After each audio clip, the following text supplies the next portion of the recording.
नमस्कार, आदाब। Crime petrol Dastak में आप सभी दर्शकों का एक बार फिर से स्वागत है। देर कहाँ हुई अम्मी? बहस मत कर और चुपचाप घर आ जा। अम्मी बस आधे घंटे और। वैसे तुम लोग कर क्या रहे हो? कुछ नहीं अम्मी, बैठकर बातें कर रहे हैं। थोड़ी देर में आ जाऊंगा। आई लव यू अम्मी। आई लव यू के बच्चे आधे घंटे से 1 मिनट भी और ज्यादा नहीं। थैंक यू अम्मी।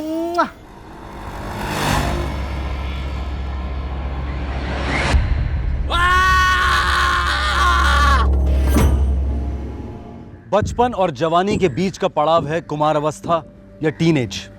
इस दौर में, इस पड़ाव में बच्चे और माँ बाप दोनों का इम्तिहान होता है। बच्चों को लगता है कि दुनिया उनके खिलाफ है, माँ बाप उन्हें समझते नहीं, और माँ बाप को लगता है कि बच्चे अभी कच्चे हैं, हर कदम पर गलतियां कर सकते हैं। जब एक टीनेजर अपने माता पिता से अपने दोस्तों और अपनी दिनचर्या को छुपाने लगे तो आप समझ लीजिए कि ये एक वार्निंग बेल है, एक दस्तक है कि आप जुर्म के ज्वालामुखी पर बैठे हैं। फरवरी 2010, मेरठ, उत्तर प्रदेश।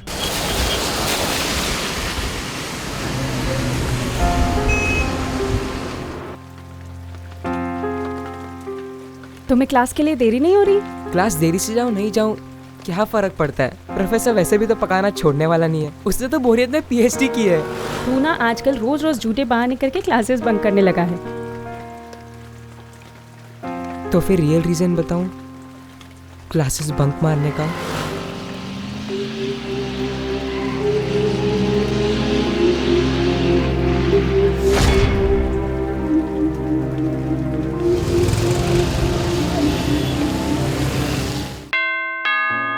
आ रही हूँ। अस्सलाम वालेकुम। वालेकुम सलाम। ग्रिल वाले से बात की? अरे यार, हमारी भूलने की आदत भी ना। हद कर दी आपने। मैंने आपको एसएमएस भी किया था, अब मैं आपसे कहूंगी ही नहीं। कल मैं खुद जाऊंगी, ग्रिल वाले को यहाँ लाऊंगी और अपना काम करवा लूंगी। सोहेल से क्यों नहीं कहती उसे लाने के लिए? आपका साहबजादा है, बहानों का तो भंडार है उसके पास। एक तो हाथ नहीं आता, जब देखो दोस्तों के साथ तफरी करता रहता है। तफरी करता है तो क्लास कब जाता है? ये सब आप उसी से पूछ लेना। अपनी माँ को तो अपनी मीठी बातों से चकमा देने में उस्ताद हो गया है हमारा सोहेल। अब्बू मेरा यकीन कीजिए, मैं एक भी क्लास मिस नहीं करता, और अभी तो पता नहीं कौन सी ट्रिप पर है। देखो सोहेल, तुम बच्चे नहीं हो बेटा, इसलिए खुल के कह रहा हूं तुमसे। मैं आज बैंक में मैनेजर हूं, तो ये पोजीशन कोई आसमान से नहीं टपकी बेटा। मैंने बहुत पापड़ बेले हैं इसके लिए। जानता हूँ अब्बू, इज्जत करता हूँ आपकी। तुम इंजीनियर बनना चाहते हो, तो तुम्हारी सारी जरूरतों को पूरा कर रहे हैं ना हम बेटा। बस तुम अपना फोकस सिर्फ पढ़ाई पे रखना। अब्बू ट्रस्ट कीजिए, मैं इंजीनियर जरूर बनूंगा और आपको मुझ पर फक्र होगा।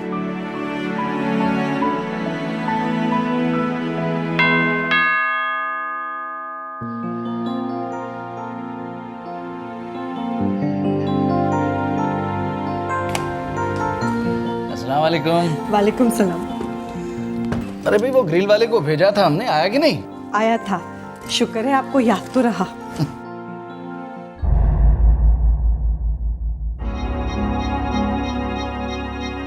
नजमा, 9 बज चुके हैं, सोहेल नहीं आया अभी तक। बस आता होगा।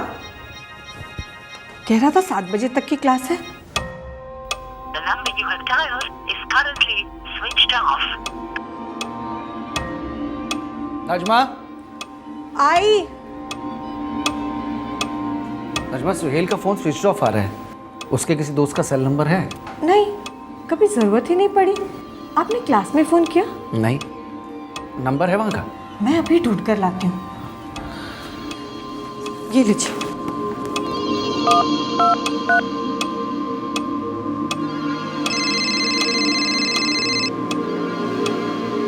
हेलो। हेलो प्रोफेसर दिवाकर, मैं सोहेल का फादर बोल रहा हूँ। हाँ जी बोलिए। सोहेल घर नहीं आया अभी तक। लेकिन आज तो वो क्लास भी नहीं आया था। क्लास नहीं आया? Are you very sure? या वेरी श्योर। किसी और क्लास में भी जाता है ना? हाँ, प्रोफेसर मिश्रा की क्लास में। ये रहा नंबर। अच्छा, क्लास आया था? आप बता सकते हैं कि क्लास से कितने बजे निकला? ओके। मिश्रा क्लासेस तो 3 बजे ख़त्म हो जाती हैं। उसके बाद प्रोफेसर दिवाकर की क्लास में तो गया ही नहीं। उसके किसी दोस्त का नंबर नहीं है तुम्हारे पास, ऐसा कैसे हो सकता है? उसने कभी दिया ही नहीं और आज तक कभी जरूरत भी नहीं पड़ी। अब इतनी रात आप कहाँ जा रहे हैं? सोहेल को वापस लाना। सोहेल के पिता परवेज शिराज रात भर अपने इकलौते बेटे को तलाशते रहे। शिराज साहब पेशे से बैंक मैनेजर थे, मेरठ की रात की दुनिया से ज्यादा वाकिफ नहीं थे, लेकिन फिर भी अपने बेटे की तलाश में लगे रहे। इससे पहले कई बार सोहेल बिना बताए रात देर से घर लौटता था, लेकिन उस रात लौटा ही नहीं। जाहिर है मामला सीरियस था, काफी सीरियस। सुबह होते ही सोहेल के माता पिता पुलिस स्टेशन पहुंचे। सोहेल का फोन स्विच ऑफ आ रहा है सर। सोहेल का फोन कभी भी स्विच ऑफ नहीं आता है सर। दोपहर को घर आया था स्कूल से? जी हाँ, वो हमेशा घर आता है, चेंज करता है, रोटी खाता है, फिर क्लास के लिए निकल जाता है। अम्मी जा रहा हूँ मैं। हाँ, अरे सुन, बाइक ज्यादा फास्ट नहीं चलाना। ठीक है अम्मी, 10 की स्पीड पर चलाऊंगा बस। 10 कम होते हैं कि ज्यादा? बहुत ज्यादा होते हैं अम्मी। 6 पर चलाऊं? नहीं, 5 पर चला। तुम कितने क्यूट हो अम्मी। बाय।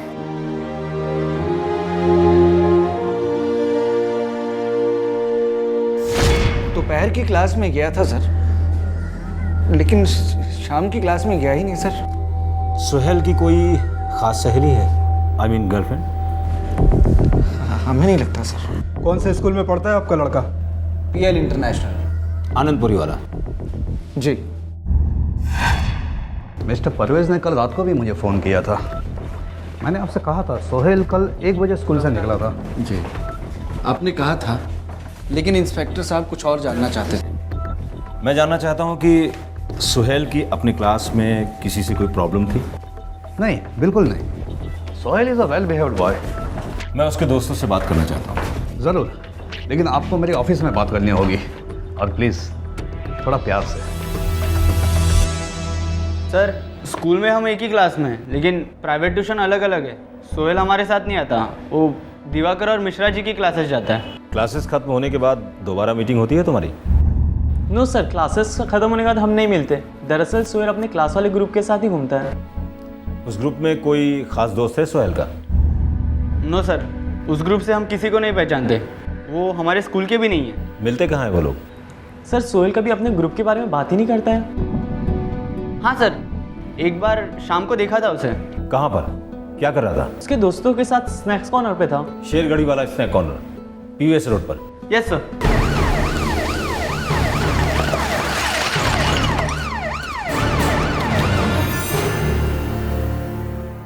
हाँ सर, ये लड़का आता है यहाँ पर, इनका ग्रुप है। हफ्ते में कितनी बार आता है?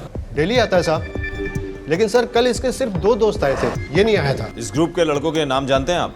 नाम तो पता नहीं साहब, लेकिन ये रोज़ 7:30 बजे के लगभग यहाँ पर आते हैं और 8:30 बजे के करीब तक यहाँ बैठे रहते हैं।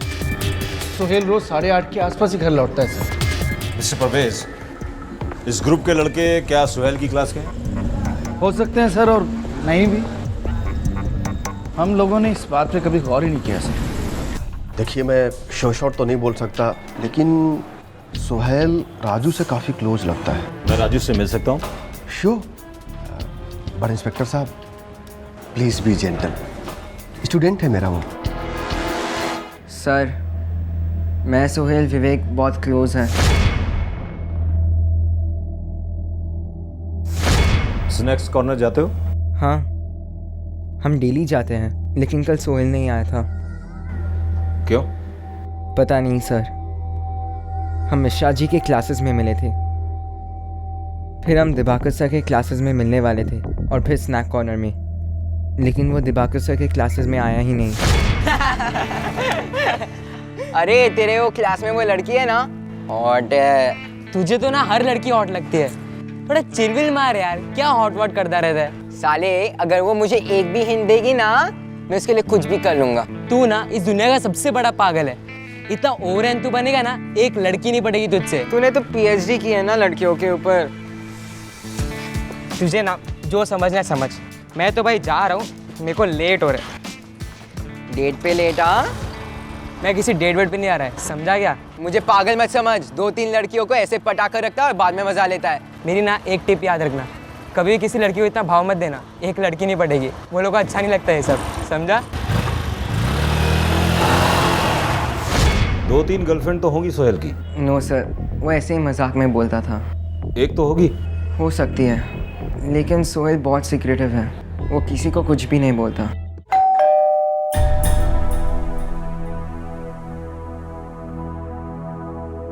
विवेक सिंह, मेरे मॉम एंड डैड कानपुर में रहते हैं, मैं यहाँ अकेला रहता हूँ। कल शाम को सोहेल से मिले थे? नो सर, नहीं मिला। राजू आया था स्नैक बार पर? जी सर, राजू आया था, पर जब मैंने राजू से पूछा कि सोहेल कहाँ है तो उसने कहा कि वो दिवाकर सर के क्लासेस में भी नहीं आया था। अच्छा, सोहेल की कोई गर्लफ्रेंड है? जितना मुझे पता है नो सर, पर फिर आजकल के लड़कों का क्या भरोसा।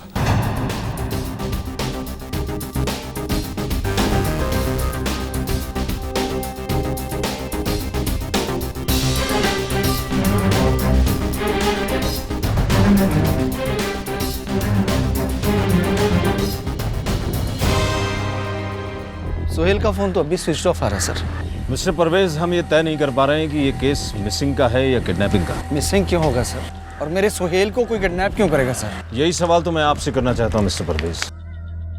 क्या आपकी किसी से कोई दुश्मनी है या फिर आपसे कोई बदला लेना चाहता है? मैंने ज़िंदगी में किसी को डांटा तक नहीं है सर, दुश्मनी क्या होगी मेरी?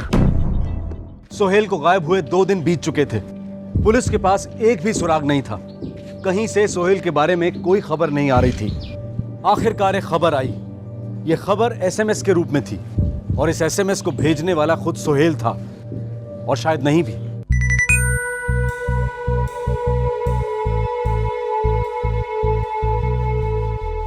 नजमा, सोहेल का एसएमएस है। क्या लिखा है मेरे बेटे ने? बताइए ना, कहाँ है वो? अगर सोहेल को जिंदा देखना चाहते हो तो 50 लाख देने होंगे। मैं जल्द ही आपको फोन करूंगा।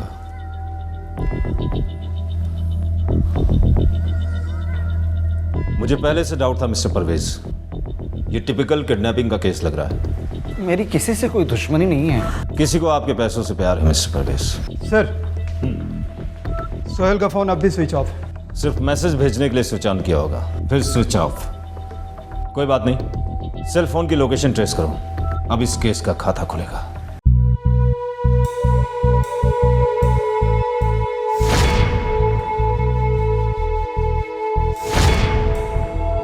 सर, सेल फोन इसी इलाके में स्विच ऑन हुआ था, शास्त्री नगर। मैं शास्त्री नगर में रहता हूँ। सर, मुझे सच में नहीं पता सोहेल कहाँ है, मुझे कुछ नहीं पता सर। सोहेल के सभी दोस्तों में सिर्फ तुम शास्त्री नगर में रहते हो, और फिरौती का मैसेज शास्त्री नगर से ही आया था। इसमें मेरी कोई गलती नहीं है कि मैं शास्त्री नगर में रहता हूँ। मैंने उसके साथ आखिरी बार मिश्रा जी के क्लासेस में बात की थी। राजू, सोहेल के बारे में तुम्हें कुछ ना कुछ तो पता होगा जो उसके माँ बाप को नहीं पता। सॉरी सर, मुझे कुछ भी नहीं पता सर। अभी बोलोगे या? अगर अभी बोलोगे तो बच जाओगे, और अगर हमने पता लगाया कि तुम्हें पता था तो उसके बाद पता नहीं कि तुम्हारे साथ क्या होने वाला है। सोचे? सर, मैं आपसे झूठ नहीं बोल रहा सर, मैं सब सच बोल रहा हूँ sir. I don't know anything sir, please sir, मैं कुछ नहीं किया सर। सोहेल का दोस्त राजू काफी डिस्टर्ब था, फिर भी पुलिस ने उससे लंबी पूछताछ की।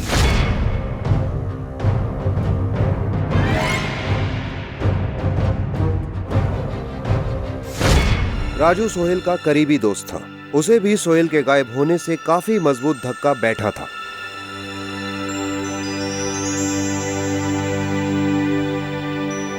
आखिरकार राजू से सहा नहीं गया।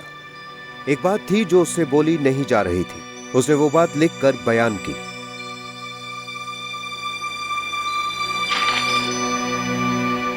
राजू ने एक कागज के टुकड़े पर वो गहरा राज लिख दिया।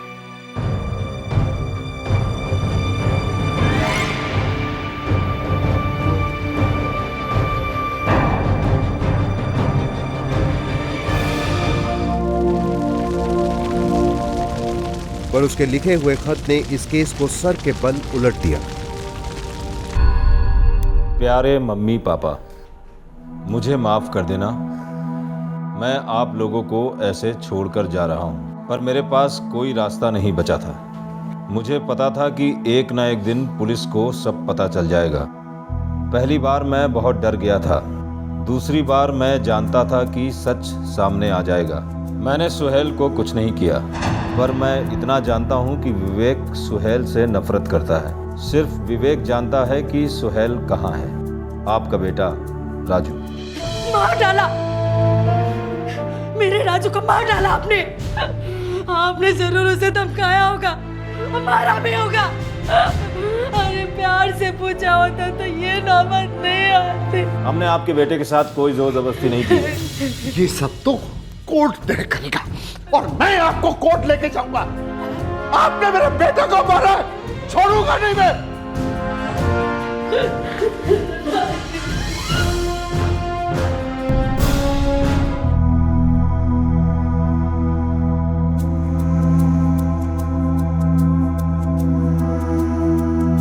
कहाँ जा रही हो श्रुति? इंटरव्यू है। अच्छा, अब सच बताओ, कहाँ जा रही हो? विवेक प्लीज मुझ पर शक करना छोड़ दो। मुश्किल है श्रुति कि मैं तुम पर शक ना करूं। वैसे तुम्हें याद तो है ना कि तुम यहाँ क्यों आई हो और क्या करने आई हो? हाँ, मैं कुछ नहीं भूली। अब जाऊं? जा सकती हो, लेकिन एक और बात, मैं तुम्हें वैसे कभी नहीं जाने दूंगा। समझती हो ना? गुड, गो।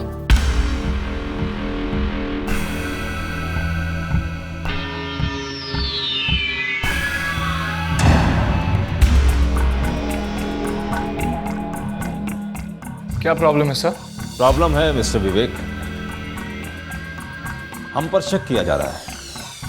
और शक ही नहीं, डायरेक्ट इल्जाम लगाया जा रहा है कि हमारी वजह से तुम्हारे खास दोस्त राजू ने सुसाइड कर ली। और राजू ने अपने सुसाइड नोट में यह लिखा है कि सुहेल के गायब होने में तुम्हारा हाथ है। क्या ये सच है?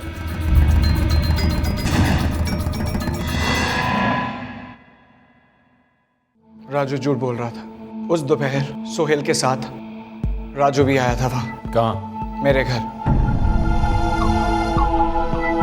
क्यों? क्योंकि मैंने ही राजू को बोला था कि सोहेल को वहां ले आ। यार विवेक छोड़ना यार, ये सब तो क्यों कर रहा है?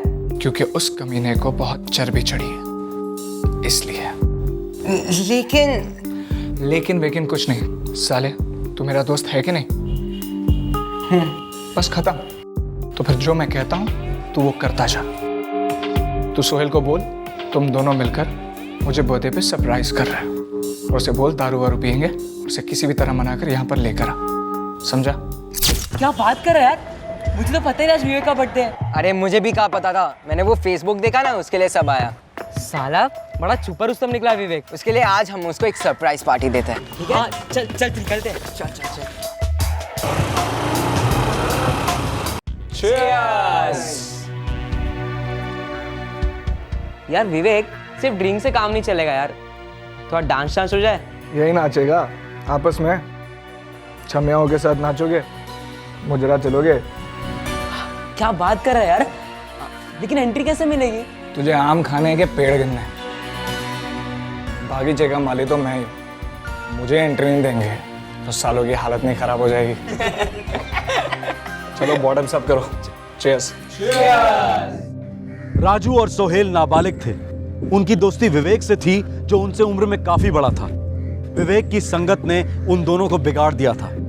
पेरेंट्स और बच्चों के बीच कम्युनिकेशन ना होने के कारण माँ बाप बिल्कुल अंधेरे में थे, और इस अंधेर नगरी में बच्चे अय्याशी की पायदान चढ़ने लगे थे। यार विवेक, पता नहीं, कुछ अजीब सा लग रहा है। क्या हो रहा है बे? पता नहीं, चक्कर आ रहा है यार। कोई बात नहीं, बॉटम अप के बाद ऐसा ही होता है।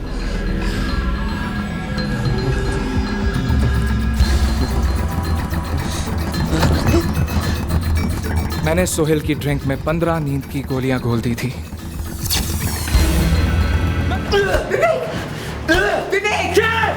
ऐसा मत कर यार, माफ कर दे इसे।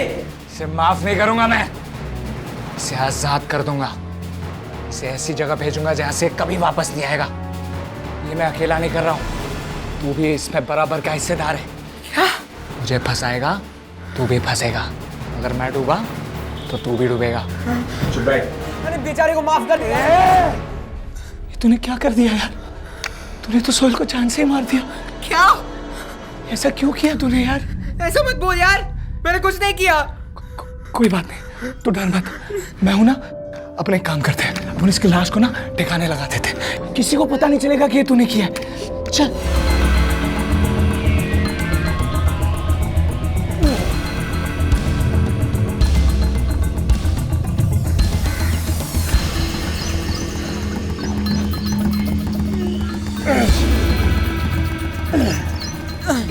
हस्तिनापुर की गंगा नहर में लाश को फेंक दिया गया।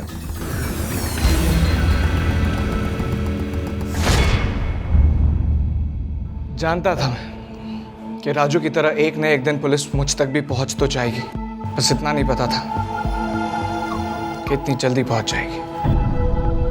सोहेल के मोबाइल से एसएमएस तुमने भेजा था? राजू। विवेक, मैं ये नहीं कर सकता। मैं मैसेज नहीं भेज सकता यार। तूने पुलिस के सामने मेरा नाम उगाल दिया है। अभी तूने नंगा करके ऐसा टॉर्चर करेगी ना कि तू सारा सच मूत देगा। मैं इसमें इन्वॉल्व नहीं हूँ। तू इसमें पूरी तरह से इन्वॉल्व है। हर चीज में तू मेरा साथीदार रहा है। अरे विवेक, मैं कुछ नहीं करूँगा। मैं उन लोगों को कुछ भी नहीं बैठाऊंगा। तुझे तो बचाने के लिए कर रहा हूँ ना ये सब। मैं फंसूंगा, तू भी फंसेगा, ये बात मत भूल। हम दोनों ने साथ में किया है जो भी किया, इसलिए बोल रहा हूँ चुपचाप मैसेज कर।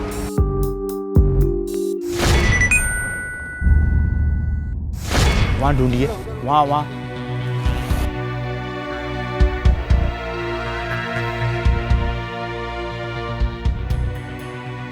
सर, बॉडी मिल गई है। ले आओ। विवेक की मदद से पुलिस ने सोहेल की लाश को ढूंढ निकाला।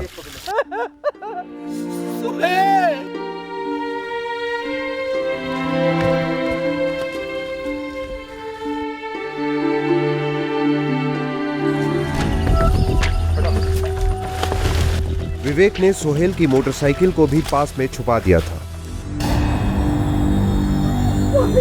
शैतान! क्यों मारा मेरे बच्चे को? क्यों मारा उसको? मारिए अपने आप को। क्यों? मैंने आपके बेटे को समझाया था, बहुत प्यार से समझाया था, पर वो समझा नहीं सर। उसमें बहुत गुरूर आ गया था, बड़ी चर्बी चढ़ गई थी आपके बेटे को, तो मैंने उतार दी।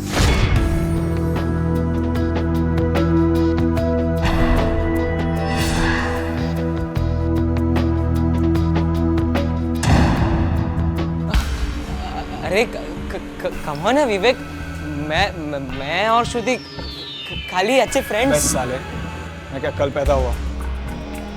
तुझे मैंने अपना अच्छा दोस्त माना, तुझसे अपनी सारी बातें शेयर की, और तू साले कुत्ते मेरे ही घर में आके मेरी बहन पे लाइन मारता है।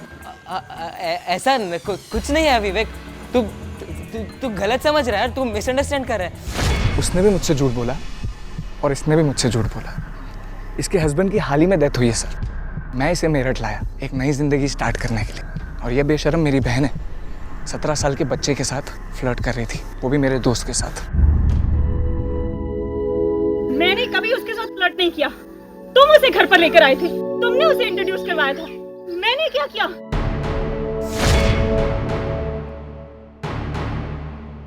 श्रुति और सोहेल सिर्फ दोस्त नहीं थे, मुझे सब पता था। मेरा गुस्सा बढ़ता जा रहा था क्योंकि दोनों मुझसे झूठ बोल रहे थे। मुझे बुद्धू समझा है क्या? इन दोनों को साथ देखकर ना सर मेरा पारा चढ़ जाता था। दोनों को समझाने के बावजूद कोई समझ ही नहीं रहा सर। फिर मैंने कुछ समझ लिया कि इनको सीख देनी पड़ेगी। दे दी सर। ले जाओ इसे।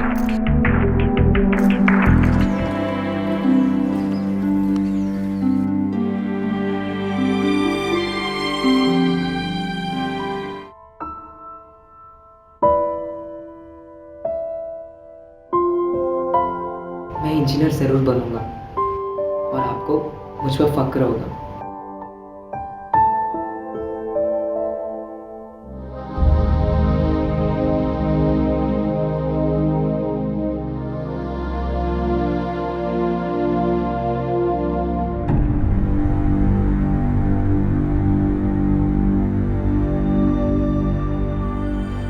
नमस्कार, आदाब।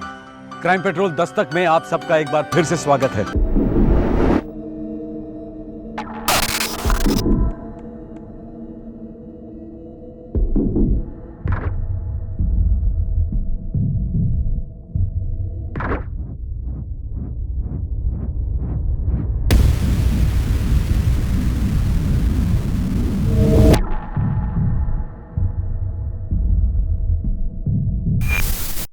दो प्रेमियों के बीच गुजरे पल बहुत निजी होते हैं, पर अफसोस हर रिश्ता ऐसा नहीं होता। अक्सर धोखे और फरेब से बेडरूम के दरवाजे सारी दुनिया के लिए खोल दिए जाते हैं। इंटरनेट और एमएमएस के द्वारा न जाने कितने लोगों की इज्जत की धज्जियां उड़ जाती हैं। बदनामी और ब्लैकमेलिंग का सिलसिला शुरू तो हो जाता है, लेकिन ये एक दस्तक है कि पीड़ित एक कगार पर पहुंच चुका है और अब वो मुड़कर वार करेगा। जुलाई 2009, अहमदाबाद, गुजरात।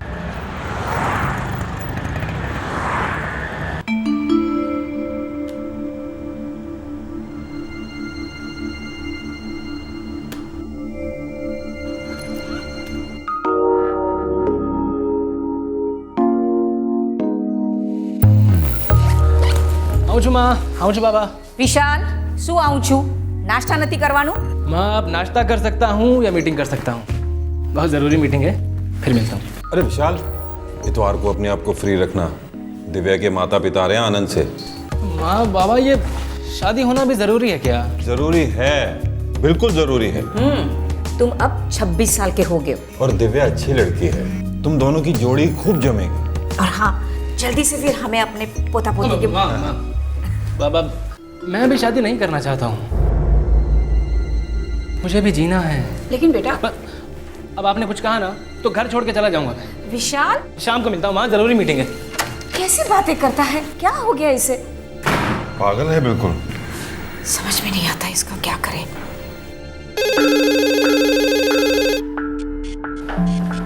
HP टेक्नोलॉजी हम दोनों के लिए।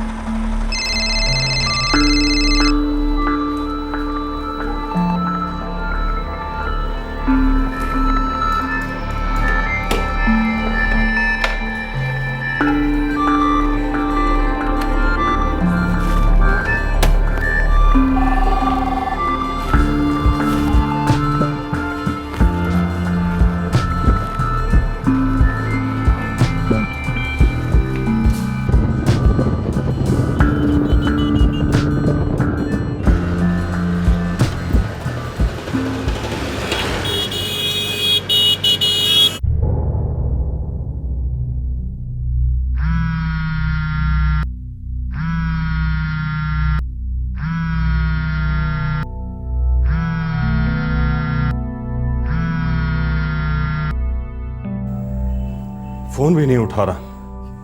घर का सेल भी नहीं उठा रहा है। ऐसा तो आज तक उसने कभी किया नहीं। कहीं शादी की बात से नाराज तो नहीं हो गया? मैं फिर से ट्राई करती हूँ।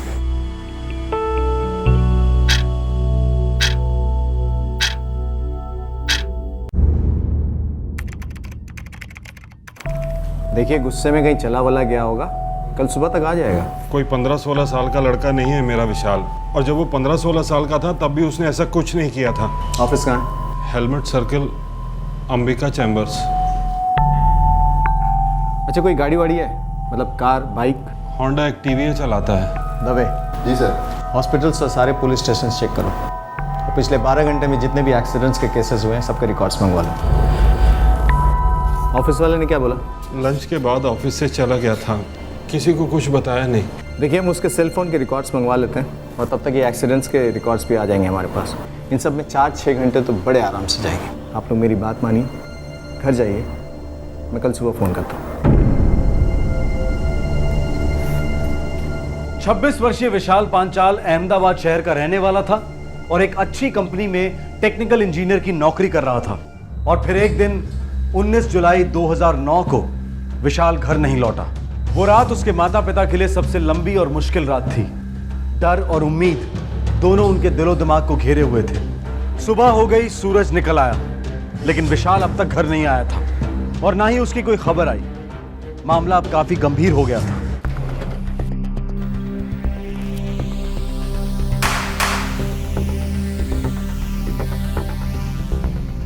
दोपहर के बाद से 27 मिस्ड कॉल्स। ये विशाल अपना ऑफिस का सेल फोन साथ नहीं लेके गया, ये लैपटॉप भी? यस सर, डेस्क पर ही छोड़ के चला गया था। अच्छा, उसने कोई हिंट नहीं दिया कहाँ जा रहा है, कोई पर्सनल काम, कुछ भी? जी नहीं सर, ऑफिस से कब निकल गया किसी को कुछ पता नहीं चला, सब अपने अपने काम में बिजी थे। सर, विशाल का पर्सनल फ़ोन दोपहर 3 बजे स्विच ऑफ हो गया था। मतलब यहाँ से निकलने के 1.5 घंटे बाद? और विशाल के पर्सनल फ़ोन पे लास्ट कॉल इस नंबर से आई थी सर। ये लास्ट कॉल हमारा पहला सुराग हो सकता है, ट्रेस करो जल्दी। आप दोनों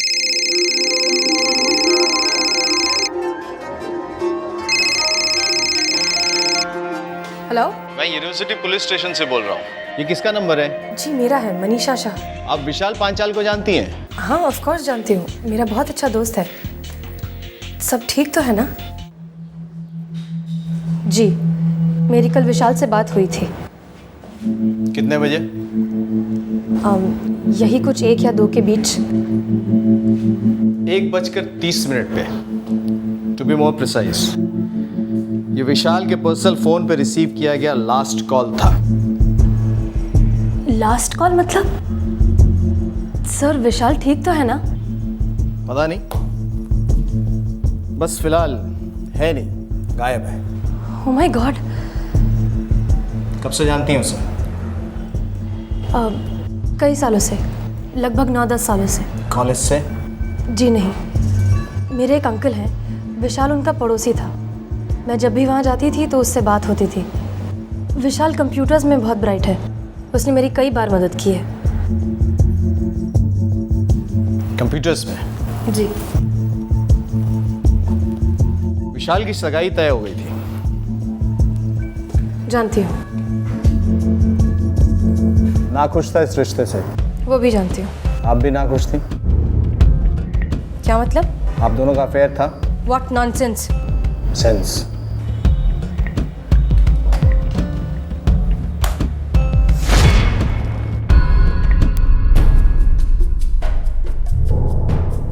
अब भी आप मानती हैं कि आप और विशाल सिर्फ दोस्त थे? मैं और विशाल बहुत अच्छे दोस्त थे, लेकिन आप जो सोच रहे वैसा कुछ नहीं है। कल फोन किस लिए किया था? मैं एक सॉफ्टवेयर कंसल्टेंट हूँ और विशाल से कई बार गाइडेंस लेती हूँ। पिछले कई सालों से हमारा रिश्ता सिर्फ प्रोफेशनल है। विशाल के ऑफिशियल लैपटॉप पे ये पर्सनल फोटोग्राफ्स, कुछ और ही कहानी कहते हैं मिस मनीषा। गलत कहते हैं। कोई और लड़की विशाल की लाइफ में? विशाल का तो पता नहीं, लेकिन मेरी लाइफ में कोई और है। आई एम एंगेज इंस्पेक्टर और मेरी बहुत जल्दी शादी होने वाली है, इसलिए प्लीज़ आप इस मामले में मुझे इन्वॉल्व ना ही करें तो अच्छा है। ठीक है, आप जा सकते। Thank you. जी, अच्छी बात है। नमस्कार। दिव्या के पिता का फोन था, आ रहे हैं इतवार को। आप इसी वक्त उन्हें फोन करके कहिए कि एक जरूरी काम आ गया है, अगले इतवार उन्हें बुला लीजिए। विशाल ने क्या बचकानी हरकत कर दी? इस तरह भागने का मतलब? बेवकूफ। देखिए थोड़ा गुस्से वाला है, गुस्सा उतर जाएगा तो अपने आप घर चला आएगा। वो मनीषा, उसके साथ अभी भी है कुछ उसका? नहीं, अगर कुछ होता तो मुझे जरूर बताता।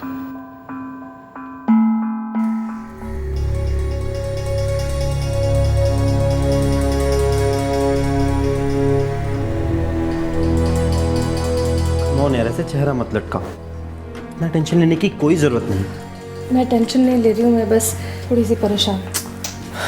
तुमने पुलिस को सब कुछ साफ साफ बता दिया ना, अब कैसी परेशानी? मैंने कुछ साफ साफ नहीं बताया, मैंने उनसे ये कहा कि मैं और विशाल सिर्फ दोस्त थे। हाँ तो वही सच है ना। विशाल और तुम्हारे बीच पहले जो कुछ भी था वो अब कोई मायने नहीं रखता। विशाल पास्ट है, मैं प्रेजेंट और फ्यूचर भी मैं ही रहूंगा, है ना? ऑफ कोर्स, ये कहने की जरूरत भी थी क्या?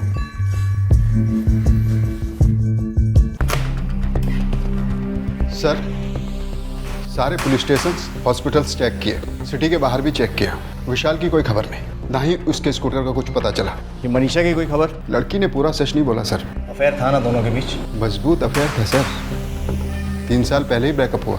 कोई दूसरी लड़की? नहीं सर, दूसरा लड़का सूरज मनीषा के ऑफिस में ही काम करता है, यहीं अहमदाबाद का लड़का है। कोई रिकॉर्ड नहीं। ये लड़की कहाँ की है? माँ बाप बड़ौदा के हैं, लड़की यहाँ अकेली रहती है। सुंदर अपार्टमेंट, 16 रोड। विशाल की कोई नई गर्लफ्रेंड? मतलब शादी से बचने के लिए भाग गया? नहीं सर, अगर गर्लफ्रेंड होती तो किसी ना किसी ने देखा होता या सुना होता, और अगर होती भी तो उसकी भी मिसिंग कंप्लेंट फाइल होती सर। और ऐसी किसी लड़की की मिसिंग कंप्लेंट फाइल नहीं है सर। दवे, ये अपना हीरो है ना विशाल, ये मिसिंग नहीं है। क्या मतलब सर? ये गायब नहीं हुआ है, छुप गया है, अपनी मर्जी से छुप गया है। 21 जुलाई 2009 विशाल को गायब हुए 3 दिन हो चुके थे। उसके माँ बाप की हालत बहुत खराब हो चली थी और पुलिस के हाथ अब तक एक भी सुराग नहीं लगा था। पुलिस बस इतना जानती थी कि किसी जमाने में विशाल और मनीषा का अफेयर था जो 3 साल पहले टूट गया था। और दूसरी बात यह भी जानती थी कि विशाल अरेंज मैरिज रिश्ते से खुश नहीं था। विशाल के गुमशुदा होने की कई संभावनाएं टटोली जा रही थी और फिर कुछ दिनों के बाद किसी नई संभावना की जरूरत नहीं पड़ी। आखिरकार जुर्म ने अपना फन उठा ही लिया।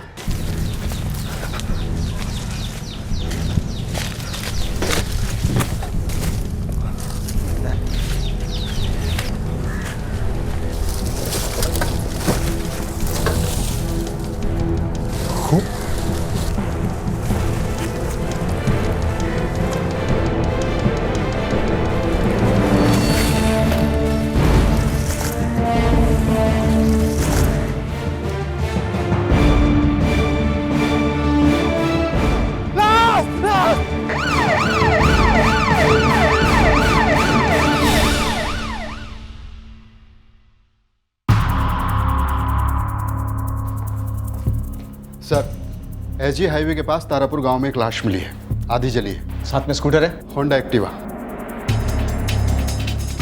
स्कूटर तो विशाल का ही था ना? Yes sir. By the way, scooter पे जो खून के निशान मिले हैं वो इस बॉडी के खून के साथ मैच नहीं करते। मतलब झड़प हुई है, कातिलों का भी खून बहा है। May be. पोस्टमार्टम और ब्लड रिपोर्ट आपको परसों तक मिल जाएंगे इंस्पेक्टर। दवे। जी सर। विशाल के फादर को फ़ोन करो, शनाख्त के लिए बुला। ठीक है सर।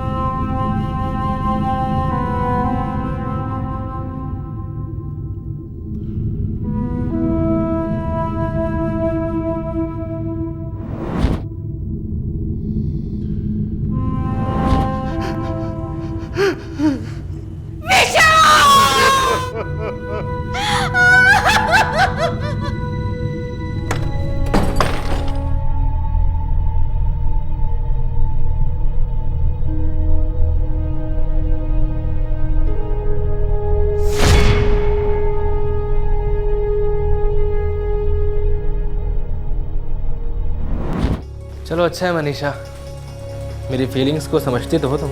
विशाल, मेरे पास कोई चॉइस भी तो नहीं है कोई चॉइस? चॉइस तो है मनीषा, तुम जानती हो। सब ठीक हो जाएगा मनीषा, हम दोनों के लिए, हमारे लिए। ठीक है, अगर तुम कह रहे हो तो। मनीषा यार, इट्स ओवर। विशाल अब नहीं रहा, खत्म हो गया बुरा सपना। बुरे सपने खत्म नहीं होते सूरज, बार बार लौट आते हैं, डराने, याद दिलाने।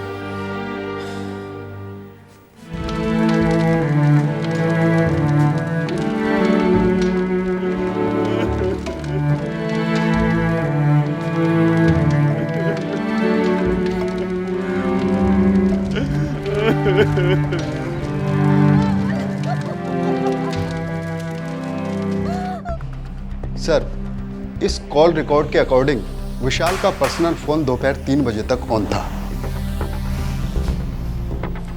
और स्विच ऑफ हुआ यहाँ 16 रोड। मनीषा यहीं रहती है, सुंदर अपार्टमेंट। लड़की हमसे कुछ छुपा रही है सर। विशाल से रिलेशन के बारे में तो छुपाया ही उसने हमसे। अब देखते हैं उसकी मौत के बारे में क्या कहना है उसका। सूरज, जा जाकर भी कहाँ जाएंगे? यहाँ से दूर, कहीं भी। मुझे भागना नहीं है। भाग तो तुम अब तक रही थी मनीषा, इस बार लास्ट होगा। इसके बाद तुम्हें कभी भागने की जरूरत नहीं पड़ेगी। अब जल्दी करो, हमारे पास वक्त बहुत कम है।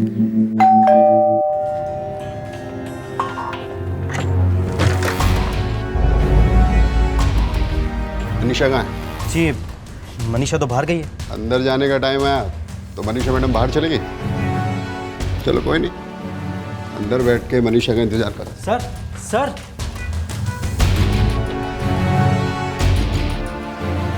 भागने की तैयारी हो रही थी मनीषा जी।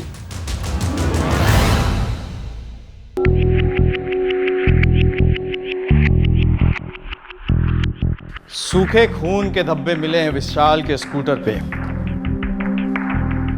अगर उस खून से आप दोनों का खून मैच हो गया तो आप दोनों पर खून का इल्जाम लगेगा।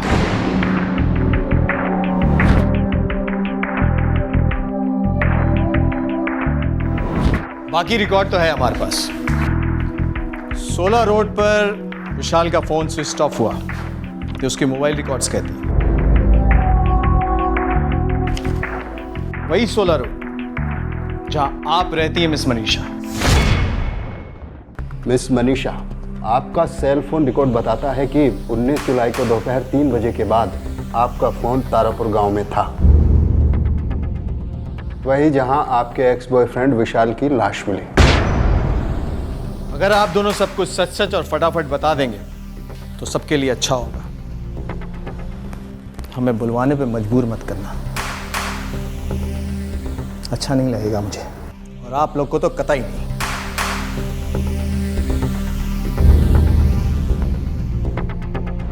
विशाल, मेरे पास कोई चॉइस भी तो नहीं है कोई चॉइस? चॉइस तो है मनीषा, तुम जानती हो सब ठीक हो जाएगा मनीषा, हम दोनों के लिए, हमारे लिए। ठीक है, अगर तुम कह रहे हो तो। मनीषा, रो रही हो क्या? विशाल प्लीज, वो वीडियो क्लिप मुझे बर्बाद कर देगा। मैं भीख मांग रही हूँ तुमसे, प्लीज मेरे साथ ऐसा मत करो। ये क्या पागलों जैसी बात कर रही हो तुम मनीषा? अच्छा ठीक है, मैं वो क्लिप तुम्हारे सामने डिलीट कर दूंगा बस, लेकिन तुम मुझे अपनी लाइफ से कभी डिलीट मत करना मनीषा।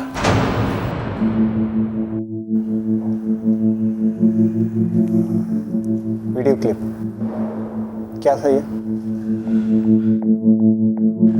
सेल फोन से लिया गया MMS।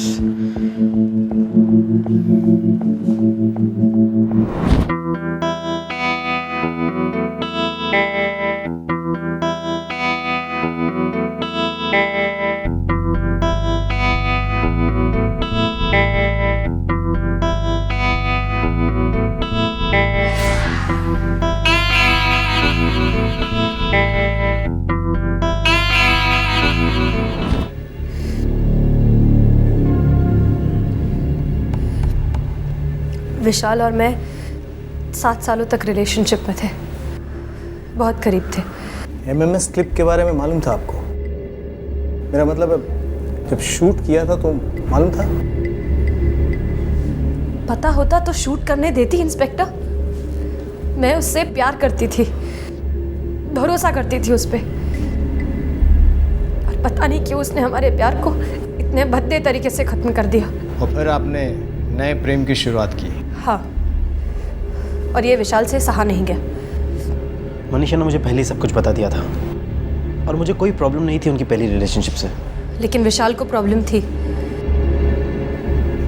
मैंने उससे एक नॉर्मल फ्रेंडशिप रखने की कोशिश की, लेकिन वो तो किसी और ही ट्रैक पर था। हम सॉरी विशाल, लेकिन फ्रेंडशिप के आगे और कुछ नहीं। फ्रेंडशिप? हमारी फ्रेंडशिप के पीछे काफी कुछ था मनीषा। जरूर था, लेकिन अब नहीं है। हाँ, अब तो सूरज आ गया है तुम्हारी लाइफ में। कम ऑन विशाल, हमारे ब्रेकअप के बाद मैंने तुम्हारे साथ कोई चीटिंग तो नहीं की? तो मैंने की है क्या? नहीं, बिल्कुल नहीं। पर प्यार भी तो नहीं किया ना। हमारे बीच का प्यार खत्म हो गया था विशाल, और हमने मिलकर डिसाइड किया था दैट इट्स ओवर। आसान नहीं है मेरे लिए मनीषा, मैं एक पल के लिए भी तुम्हें भूल नहीं पा रहा हूँ यार। For God's sake विशाल, तुम्हारी सगाई होने वाली है और वैसे भी मैं सूरज के साथ बहुत खुश हूँ। हम 3 साल पहले अलग हुए थे और तुम सिर्फ हम दोनों की नहीं बल्कि 2 और जिंदगियों को बर्बाद करने पर तुले हो। Please don't do this. मैं जानता हूँ तुम मेरे पास आना चाहती हो ना। तुम्हारा ईगो ये चाहता है विशाल।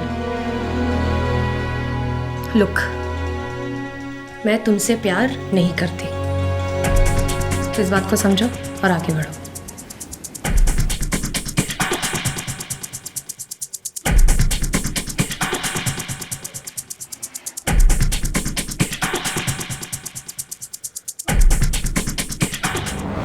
बस फिर उसने ब्लैकमेल करना शुरू कर दिया। हर दूसरे दिन धमकी देता, कहता कि मेरे माँ बाप को दिखा देगा, फिर कहता कि सूरज को दिखा देगा। उसने वो एमएमएस आपको भेजा? नहीं, एक बार घर पर बुलाकर दिखाया था, उसके पेन ड्राइव पर था। मैं इस ब्लैकमेलिंग से तंग आ चुकी थी, मुझसे और सहा नहीं जा रहा था। और फिर एक दिन मैंने सूरज को सब कुछ सच सच बता दिया। मैंने विशाल से भी बात की, उसे बहुत समझाने की कोशिश की, पर वो नहीं माना। देखना चाहोगे? अभी दिखाऊं? Shut up. चाहते क्या हो तुम? बस मनीषा, वो मेरी होने वाली बीवी है। ए सूरज, सपने में भी ऐसी बात मत सोचना। बहुत पुरानी प्रेम कहानी है मेरी और उसकी। तू जानता क्या अभी हमारे बारे में? बस बीच में हड्डी की तरह टपक पड़ा है। एक बार उसकी लाइफ से निकल के दिखा दे, फिर देख अपने आप मेरे पास आएगी वो। विशाल, वो तुमसे कोई प्यार नहीं करती। क्लिप देखोगे तब समझ में आएगा कितना प्यार करते हो मुझसे। देख, वो मेरी थी, मेरी है, मेरी मोहर लगी है उस पर। मेरा जीना मुश्किल कर दिया था उसने। इतना स्ट्रेस, इतना टेंशन। मुझसे मनीषा की हालत देखी नहीं जा रही थी।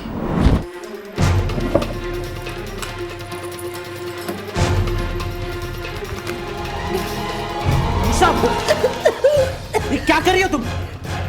मनीषा, क्या कर रही हो तुम? मैं थक गई हूँ सूरज, मैं और नहीं जीना चाहती। विशाल, ब्लैकमेलिंग, मैं हर चीज से थक गई हूँ। मनीषा, मेरी जिंदगी भी तो तुम्हारे साथ जुड़ी है। प्लीज प्रॉमिस करो ऐसा दोबारा कभी नहीं करोगे।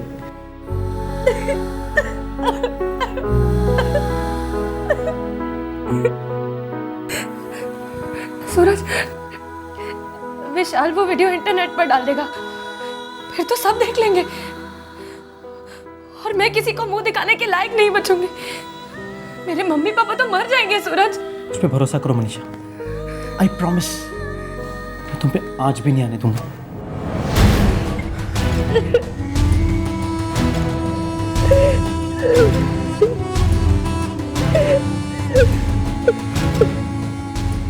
हमने तय किया इस प्रॉब्लम का परमानेंट इलाज करना होगा।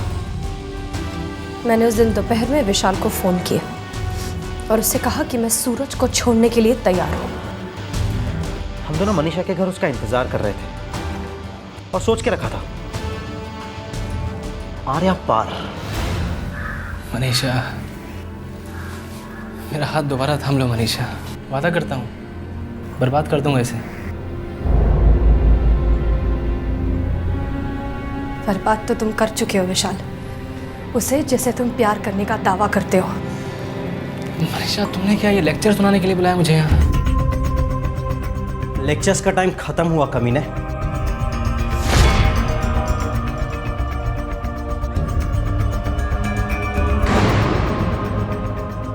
सिर्फ प्रैक्टिकल। हमने विशाल की बॉडी को एक बोरी में डाला और उसी के स्कूटर पर जंगल ले गए।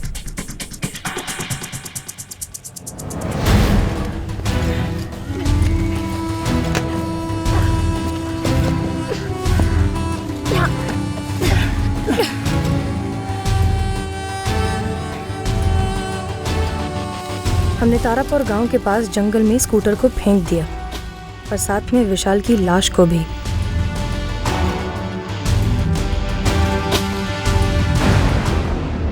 हम इस क्लिप को डिलीट कर देंगे। डिलीट नहीं, हम इसे दफन कर देंगे। मैंने विशाल का पेन ड्राइव और मोबाइल फोन पास के छोटे से तालाब में डुबो दिया। विशाल के साथ उस एमएमएस को भी खत्म कर दिया, हमेशा के लिए।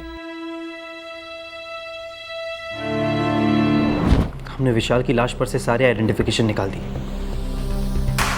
ताकि कोई उसे कभी पहचान ना पाए। और उसके बाद आप लोगों ने बॉडी को जलाने की कोशिश भी की। दरअसल लाश को अगले दिन सुबह जलाने की कोशिश की। मुझे डर था कि कोई पहचान लेगा, इसलिए मैं फिर से जंगल चला गया।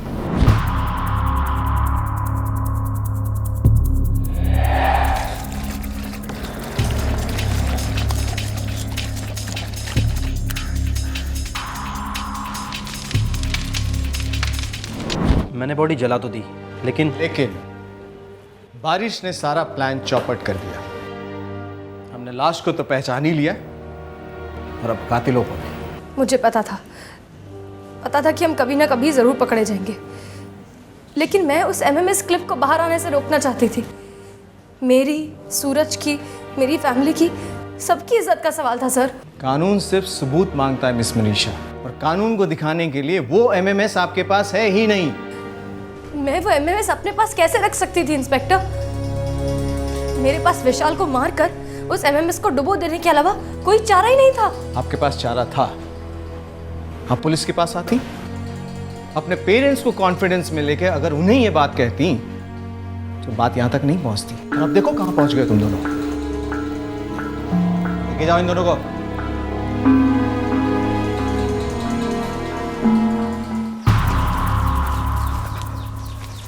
एक सर्च ऑपरेशन लॉन्च किया गया।